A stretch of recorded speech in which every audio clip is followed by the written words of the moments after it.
Alright, this is the Studio Series 91 Fallen from Transformers Revenge of the Fallen. And this one is the KO Oversize courtesy of Black Mamba. In this video we're going to talk about both figures with a little more emphasis on the Oversize figure, and we'll find out how good they are. A huge thank you to Shows Z Store for sponsoring the Oversize figure. Don't forget to use my code GABUTFR in this box up here. And now, let's get this double review started.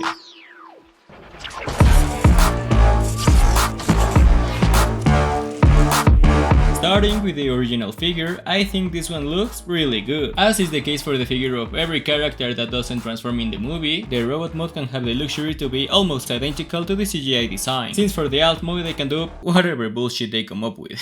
This guy is mostly cast in translucent plastic, with a lot of mechanical detail, a bit of an odd choice but you'll rarely notice, and a lot of other parts made in black plastic. On top of that we have a lot of details highlighted in different shades of paint throughout the figure, which gives him a lot of good contrast points to break up the monotony of black and grey. And overall I think it looks as good as a Hasbro figure could look. It's pretty much the CGI model in person, but built with the typical Hasbro materials, which in itself is not the best design, but this figure recreates it wonderfully, which is why a KO Oversize from Black Mamba was very intriguing. The Black Mamba Supreme Elder is very big. Just look at how much they enlarged it, and I much prefer how it looks. It's pretty much the exact same figure in terms of the sculpting and the spot on proportions, but the paint job here is just amazing. It has this iridescent effect that, depending on how the light hits it, you can see it either purple or green or blue. It reminds me a lot of what puddles of gas look on the floor. You know what I'm talking about? But also, as I'm sure many of you have already seen, this figure has a strange gimmick. And for that, let's turn off the lights and turn on the black light.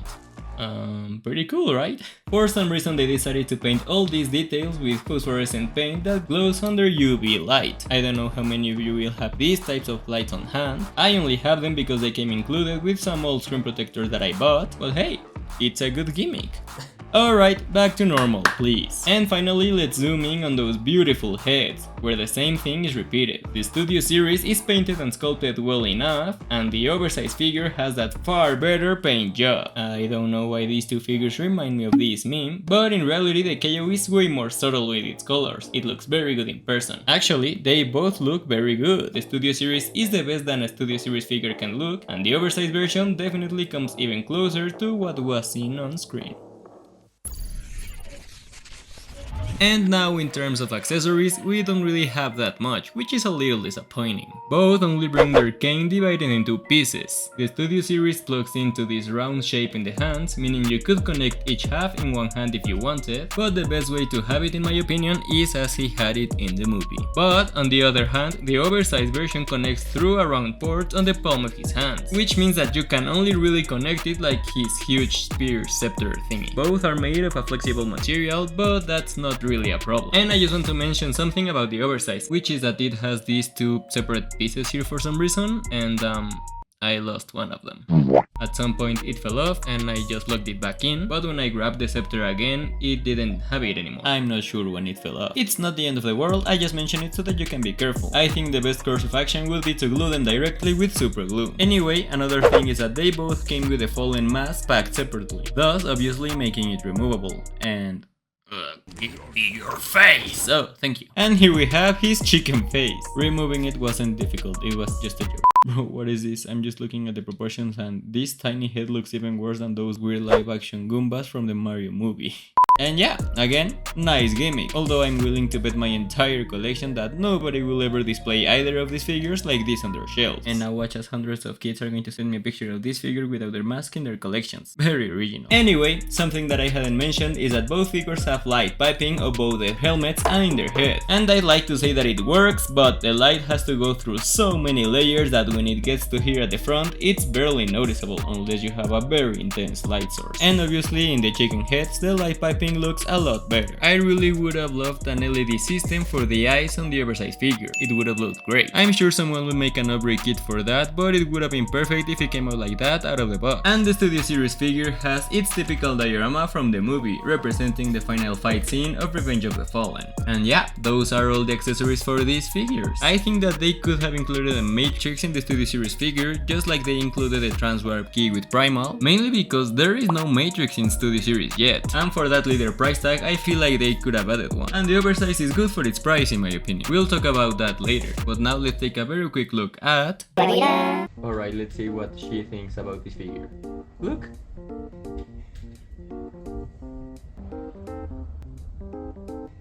Alright, I don't think she likes it. 0 stars out of 5.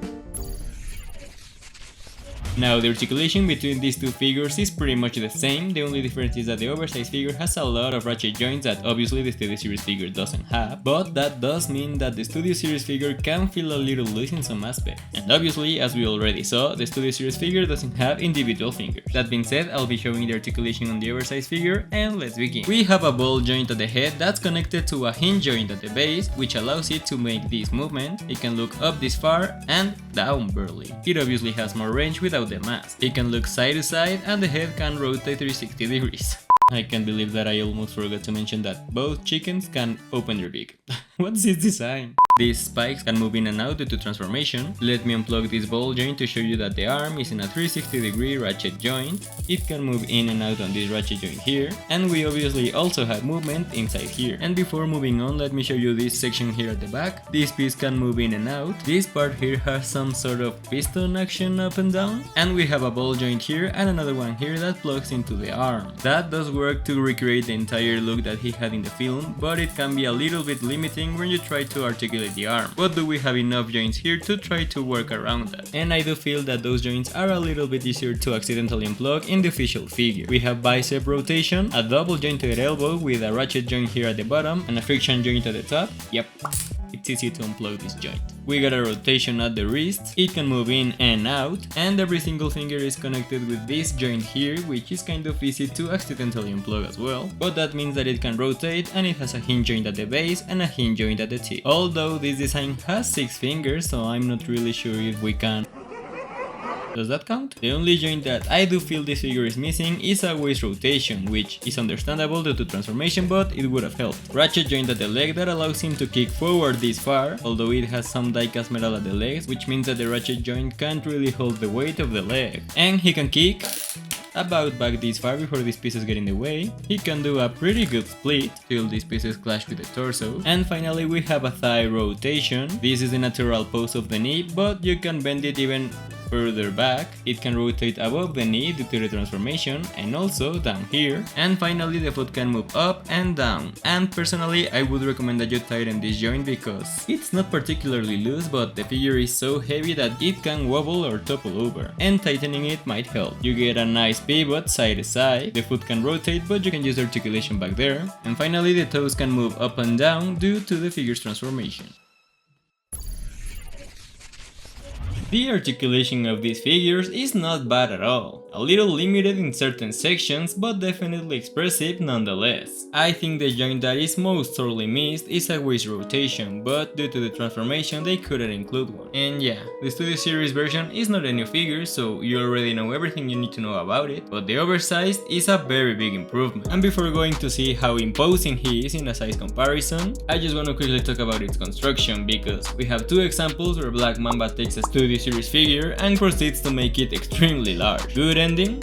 Very bad ending. So I was a little afraid of what could have resulted of the quality of this figure. But I'm glad to say that it feels good. Really good. Pretty cool considering it only costs $100. I mean, I know $100 is not cheap per se, but the 2 previous figures costed a lot more, so the fact that this one costs less than those, but that its quality is very good, is surprising. As we just saw, most of the joints of this figure are ratchet joints, and it doesn't feel like any of them are going to break anytime soon. They all hold their poses and are very solid. The only ones that don't do it very well are the ones on the legs, and that's due to the die-cast metal part, which give him a nice heft, but it makes it harder for the legs to keep its place. And I'm surprised that the shoulder joints are so tight, even when my figure was missing a screw. That's right, I didn't notice in the unboxing, but you can see that the left shoulder simply doesn't have one. You can even see the mechanism of the ratchet joint. Yes, I'll obviously ask Showzy's store to help me with that, but at least I can report that the materials are so solid that even without a screw, the ratchet joint hasn't broken and it can hold poses. Still, while I get help with that, I'm going to make a screw transplant from a less important section so that nothing happens to it. And now that ratchet joint is even better, yeah! But yeah, this figure passed the test of at least not breaking in less than 24 hours. So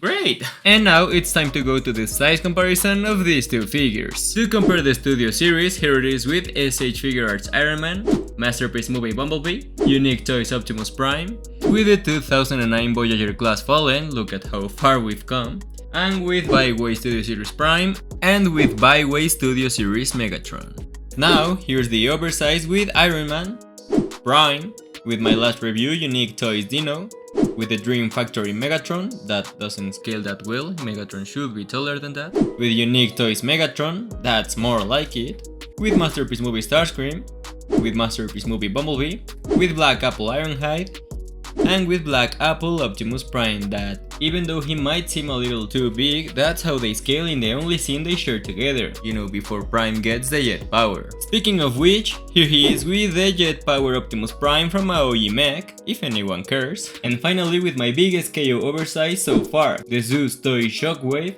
and the original Venerable Sentinel Prime. And it impresses me that these figures were already very big, and this fallen oversize just towers over them. And finally for shits and giggles, here he is with 01 Studio Unicron, the biggest figure in my collection, and with Devil Savior Troublemaker, and these two look really good together. And I think the oversized figure scales as well with the Black Apple Prime as the Studio Series scales with the Studio Series Prime. But yeah, this really is the strongest mode of these figures, a carbon copy of the CGI model, and while the Studio Series doesn't look bad, I just love how this KO looks, it's visually very pretty. And now let's go to their transformation to talk about their alternate mode. It would be so easy to animate the Studio Series figure, but I just have to grab my balls and animate the oversized figure. Come on, let's go!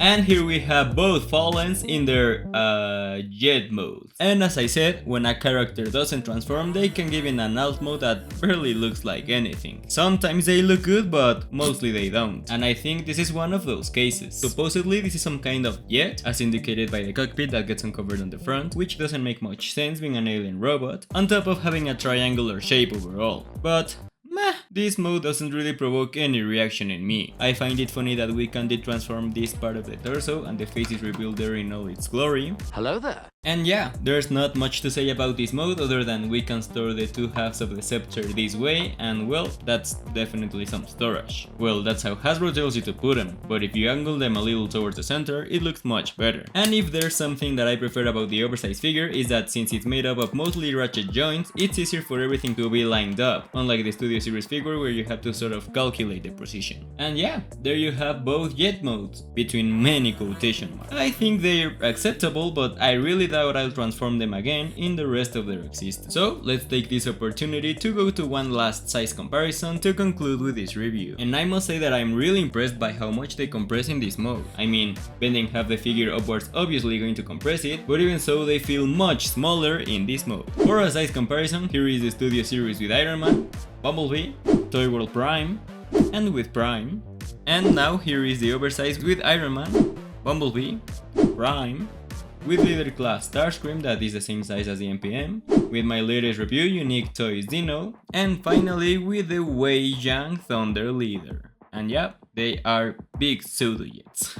I don't have much else to say about them. And yeah, there you have the Studio Series 91 Fallen and the KO Oversized Black Mamba Supreme Melder. I think each of them fits perfectly with their respective collections, and I totally recommend buying the Studio Series figure if you haven't done so already. And I'm happy to say that the Black Mamba KO passed the test this time, and unless it breaks in the next couple of weeks, which I doubt, I totally recommend that you buy it over at showzstore.com. I've already said that I find the price of this figure quite impressive. I mean, just let me put a couple of figures that cost more or less the same next to him, and I think that for those $100 you get a lot more figure buying this oversized KO than some of the other figures. Still, being a KO, it can have some defects as we mentioned previously, so I advise that you buy it from a reliable store like Showzy Store and use my code GABOTFR when you make your purchase to support the channel. As always, link in the description. And now, let's transform these guys back to the robot mode to give them their final grade. And I'll give the Studio Series figure 4 stars and a half, simply because for those 55 bucks I don't feel like the price is completely justified. But still, it's not bad at all. And I'm going to give the Black Mamba KO 5 stars, because for less than double the price, I really feel like you're getting more than double the figure. It looks much better, it feels much more solid in hand, we don't have any gaps here, it's very well built, and it has a real presence on your shelf. So if you have a collection of masterpiece style live action figures, you gotta get this one. Go get him. And with that we conclude another review. Thank you very much as always for all your support, and I'll catch you in the next review of a very special figure.